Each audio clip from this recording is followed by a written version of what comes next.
പാർട്ട്ണർഷിപ്പിന്റെ മറ്റൊരു super hero method. ഗുഡ്വില്ലാണ് super hero. അതിന്റെ തേർഡ് മെത്തേഡാണ് നമ്മൾ ഇനി പറയാൻ പോകുന്നത്. തേർഡ് മെത്തേഡാണ് ക്യാപിറ്റലൈസേഷൻ മെത്തേഡ്. ഈ ക്യാപിറ്റലൈസേഷൻ മെത്തേഡില് ഗുഡ്വില് കാണാൻ capitalised value minus net assets. ഈ ക്യാപിറ്റലൈസ്ഡ് വാല്യൂ മക്കൾക്ക് ക്വസ്റ്റ്യൻ തരില്ല, നമ്മൾ കണ്ടുപിടിക്കണം. അപ്പൊ ക്യാപിറ്റലൈസ്ഡ് വാല്യൂ കാണാനുള്ള equation average profit into 100 by rate. ബാക്കി എല്ലാത്തിനും നമ്മൾ 100 താഴെ എഴുതുന്നേ. പെർസെന്റേജ് നമുക്ക് തരുമ്പോൾ നമ്മൾ റേറ്റ് ബൈ 100 ആണ് എഴുതുന്നത്.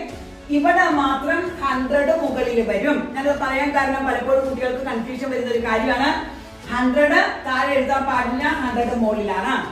ഇനി നെറ്റ് അസറ്റ്സ് കാണാനായിട്ട് ടോട്ടൽ അസറ്റ്സിന് ടോട്ടൽ ലയബിലിറ്റീസ് മൈനസ് ചെയ്യാം. Total assets minus total liabilities. അപ്പൊ നമുക്ക് നെറ്റ് അസറ്റ് കിട്ടും. ഈ നെറ്റ് അസറ്റ് കിട്ടിക്കഴിഞ്ഞാൽ ഗുഡ്വിൽ കാണാൻ capitalised value minus net assets. ഇനി ഒരു സബ് ആയിട്ടൊരു മെത്തേഡും കൂടി ഉണ്ട്. അത് വെയ്റ്റഡ് ആവറേജ് പ്രോഫിറ്റ് മെത്തേഡ് ആണ്. അതിൽ ഗുഡ്വിൽ കാണാൻ weighted average profit into number of purchase year ആണ്. അപ്പൊ ആദ്യമായിട്ടാണ് ഈ വീഡിയോ നിങ്ങൾ കാണുന്നതെങ്കിൽ ഈ പേജ് ഫോളോ ചെയ്യാം, ലൈക്ക് ചെയ്യാം. എന്തെങ്കിലും ഡൗട്ട് ഉണ്ടെന്നുണ്ടെങ്കിൽ അത് കമന്റിലും രേഖപ്പെടുത്തുക. ഓക്കെ.